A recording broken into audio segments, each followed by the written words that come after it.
आत्मीय भाइयों और बहनों, आपको पुस्तक गुरु गीता निवेदक डॉक्टर प्रणव पांड्या पढ़कर सुना रहे हैं। गुरु गीता के पाठ की महिमा न्यारी। आइए सुनते हैं। गुरु गीता के महामंत्रों के मनन से शिष्य का त्राण होता है। इसका विधान पूर्वक पाठ करने से साधक के अस्तित्व में मंत्र योग की संपूर्ण प्रक्रियाएं घटित होती हैं और फिर प्रारंभ हो जाती है अंतस के रूपांतरण की आध्यात्मिक प्रक्रिया। यह सच उनको सहज में समझ आने योग्य हैं जो मंत्र के वैज्ञानिक महत्व से परिचित हैं। मंत्र में प्रधान महत्व शब्दों के गुथे होने की रीति का है। इसके अर्थ की भावना श्रेयस्कर तो है, पर इसके बिना भी मंत्र अपना चमत्कार दिखाए बिना नहीं रहते। वैसे यदि मंत्र रटन के साथ अर्थ चिंतन जुड़ जाए तो सोने में सुगंध वाली कहावत चरितार्थ हो जाती है। हालांकि ऐसा न होने पर भी अकेली मंत्र रटन अपने चमत्कारों की सुनहरी चमक को बरकरार रखती है। मित्रों, मंत्रों को रटने का मन ही मन उच्चारित करने से इसके सूक्ष्म कंपन न केवल देह, प्राण व स्नायु मंडल की प्रक्रियाओं को प्रभावित करते हैं, बल्कि अस्तित्व की गहनता भी इनसे प्रेरित व परिवर्तित होती है। यह ऐसा अनुभव है जो उन सभी को प्राप्त होता है जो मंत्र के साधक हैं। जो मंत्र के साधक हैं, इस साधना की प्रगाढ़ता में चित्त की वृत्तियां मंत्र की चेतना में विलीन होने लगती हैं और फिर क्रमिक रूप से चित्त मंत्र से तदाकार होता है। बाद में यह तदात्म मंत्र के अधिदेवता से होते हुए मंत्र की सामर्थ्य के अनुसार परमात्म चेतना से हो जाता है।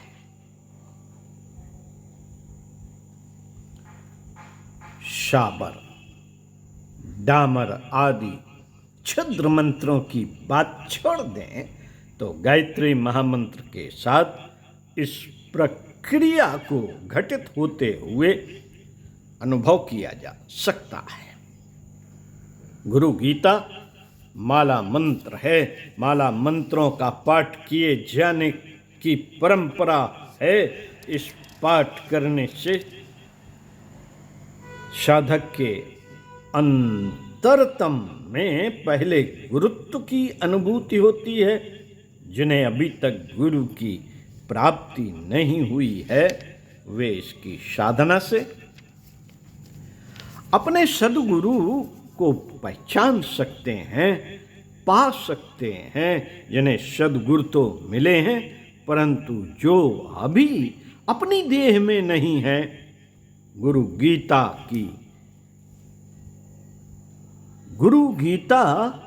की पाठ साधना उन्हें उनके गुरु से संवाद सुलभ करा सकती है।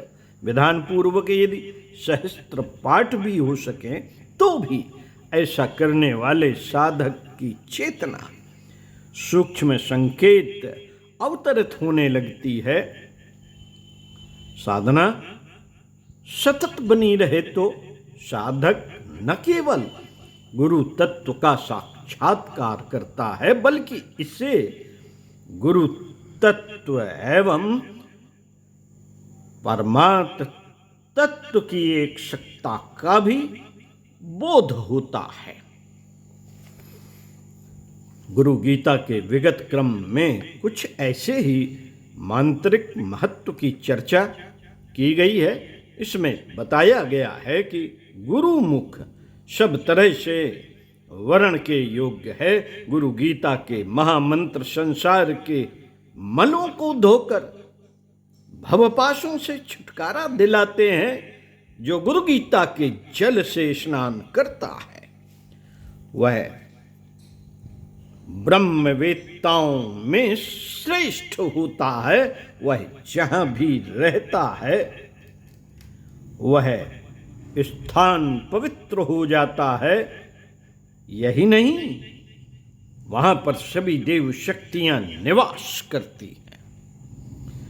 गुरु गीता का पाठ करने वाला पवित्र ज्ञानी पुरुष प्रत्येक अवस्था में विशुद्ध होता है। किसी भी अवस्था में उसका दर्शन कल्याणकारी है। किसी भी अवस्था में उसका दर्शन कल्याणकारी है। मित्रों, इस तत्व कथा का विस्तार करते हुए भगवान भोलेनाथ कहते हैं,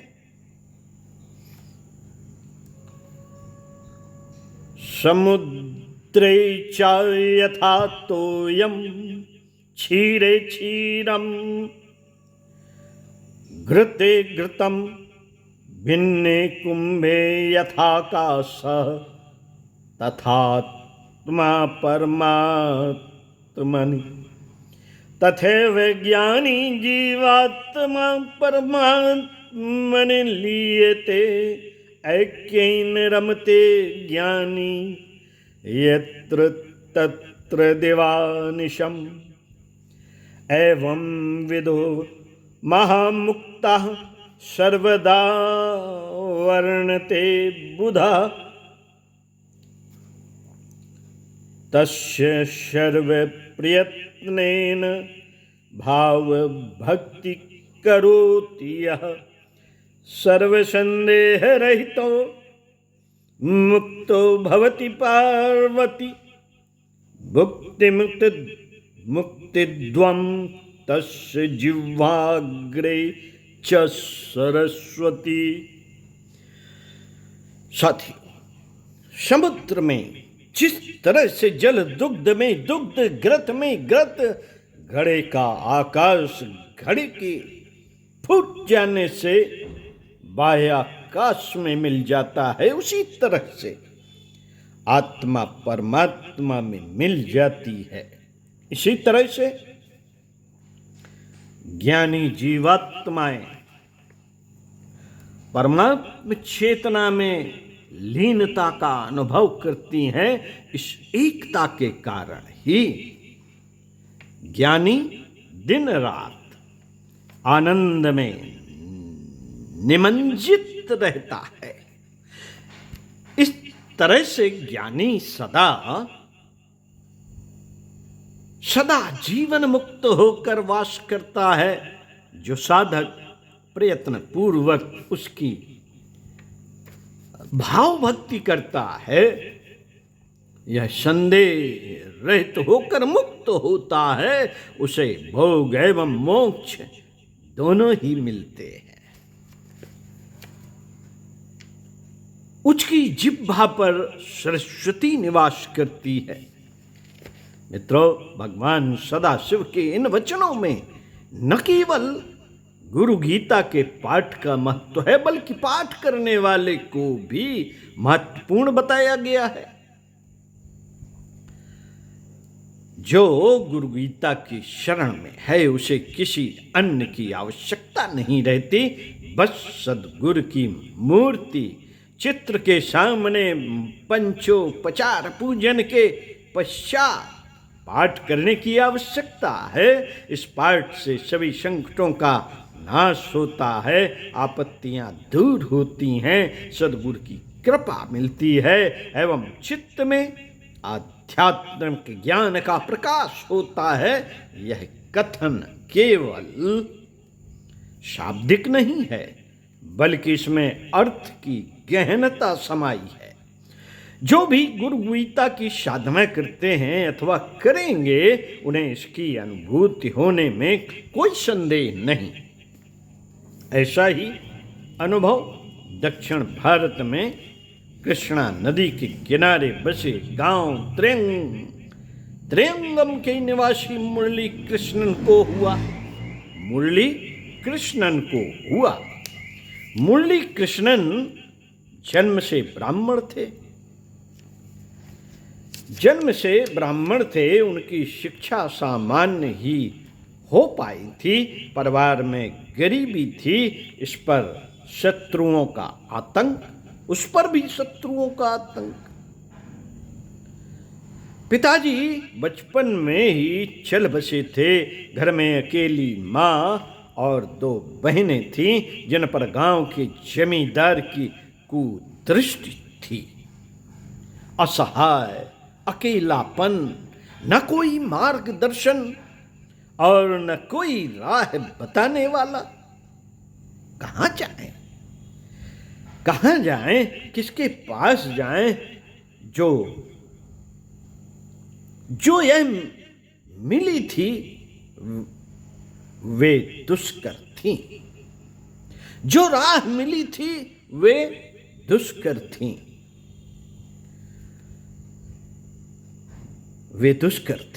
किसी ने उन्हें किसी ज्योतिषी के पास जाने को कहा, किसी ने तांत्रिकों के पास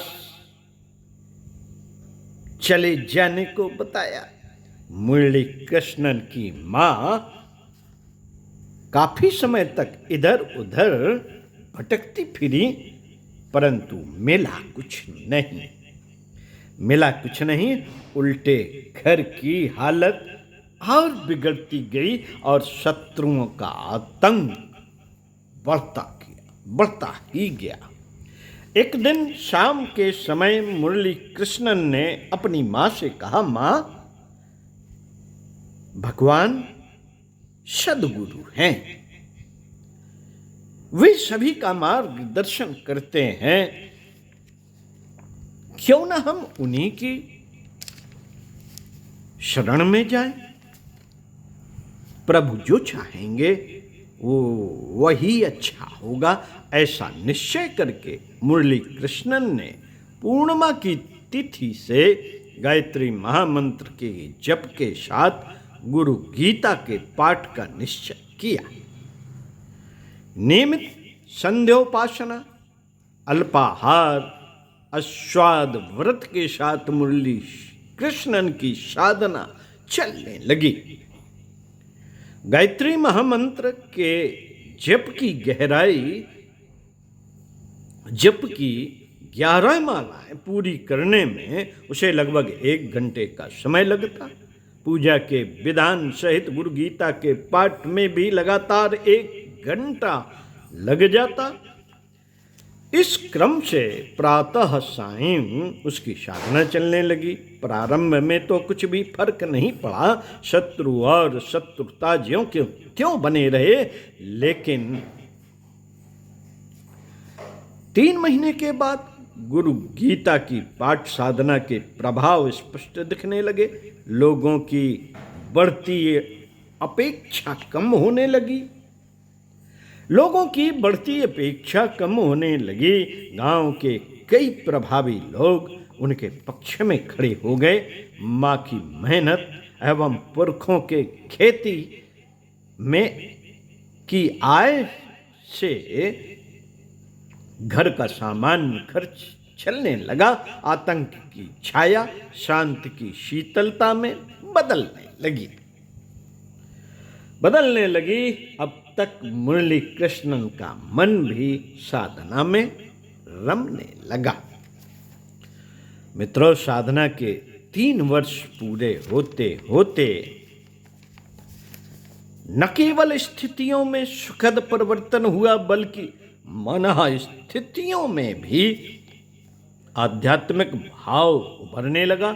अंतः चेतना में भगवान सदाशिव एवं जगदम्बा पार्वती की झलकियां मिलने लगी। एक दिन ध्यान की गहनता में उसने स्वयं को भगवान भोलेनाथ के समीप पाया। उसने अनुभव किया कि प्रभु स्वयं उसे स्वीकार करते हुए कह रहे हैं, वत्स वत्स,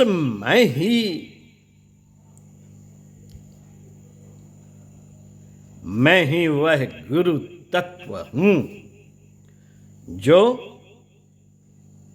जगती पर भिन्न भिन्न नाम रूपों में प्रकट होता हूं। भगवान की यह वाणी सुनकर मुरली कृष्णन के अंतस से बस यह स्वर निकले, मुझे अपना ले प्रभु, मुझे अपना ले प्रभु।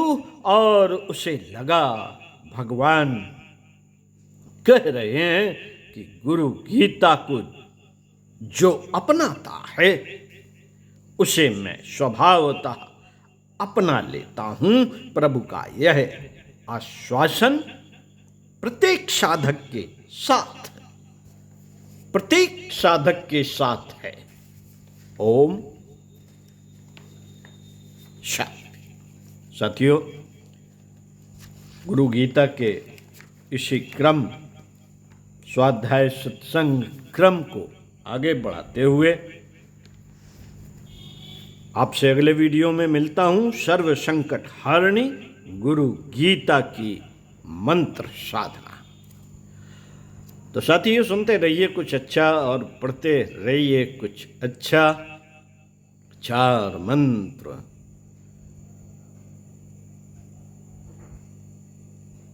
जरूर जेहन में गुनगुनाते रहिए। 4 सूत्र, 4 मंत्र और 4 सूत्र। अगले वीडियो में बताएंगे क्या क्या हैं ये 4 मंत्र और 4 सूत्र। तो मिलते हैं अगले वीडियो में पुनः आपसे। ओम।